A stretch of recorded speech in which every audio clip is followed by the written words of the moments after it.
இந்தியாவை நோக்கி வந்து கொண்டிருந்த இரு கப்பல்களுக்கு ஈரானின் ஆதரவு பெற்ற ஹவுதி கிளர்ச்சியாளர்கள் எச்சரிக்கை விடுத்துள்ள சம்பவம்தான் மீண்டும் அச்சத்தை ஏற்படுத்தியுள்ளது. தொடர் அச்சுறுத்தல்களுக்கு முற்றுப்புள்ளி வைக்கப்படுமா? பார்க்கலாம். அமெரிக்காவுடன் நடந்த பேச்சுவார்த்தையில் சுமூகமான உடன்பாடு எட்டப்படவில்லை என்பதால் ஹர்மோஸ் நீரிணையை ஈரான் மீண்டும் மூடி உலகிற்கு அதிர்ச்சி கொடுத்தது.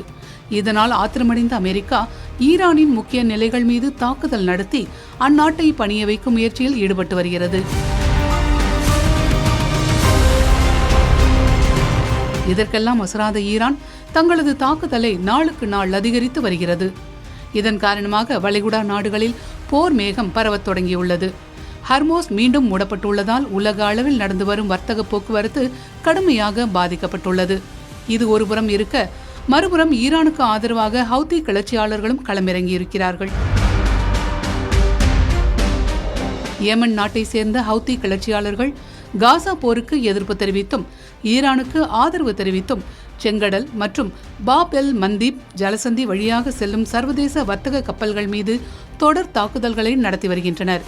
அமெரிக்கா மற்றும் சவுதி அரேபியாவின் முக்கிய எண்ணெய் வர்த்தக பாதைகளையும் முடக்கும் வகையில் தங்களது தாக்குதலை விரிவுபடுத்தி வருகிறார்கள். இப்படி பதற்றமான சூழலுக்கு மத்தியில் அத்தியாவசிய பொருட்கள் மற்றும் எரிபொருட்களை ஏற்றிக்கொண்டு இந்தியாவை நோக்கி வந்த 2 வணிக கப்பல்கள் செங்கடல் பகுதியை நெருங்கிய போது ஹவுதி கிளர்ச்சியாளர்கள் அதிகாரப்பூர்வ எச்சரிக்கை விடுத்துள்ளனர். எந்த நேரத்திலும் 2 வணிக கப்பல்கள் மீது தாக்குதல் நடத்தப்படலாம் என்ற தகவல் உறுதியானதை தொடர்ந்து உஷாரான கப்பல் மாலுமிகள் பாதையை மாற்றி புறப்பட்ட இடத்திற்கே யூடர்ன் அடித்து திரும்பிச் சென்றனர்.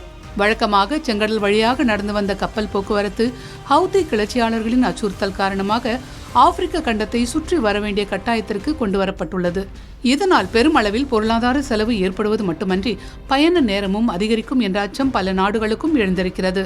இந்த விவகாரத்தில் பேச்சுவார்த்தை நடத்தி சுமூகமான உடன்பாடு எட்டப்பட வேண்டும் என்பதே அனைவரின் எதிர்பார்ப்பாக இருக்கிறது.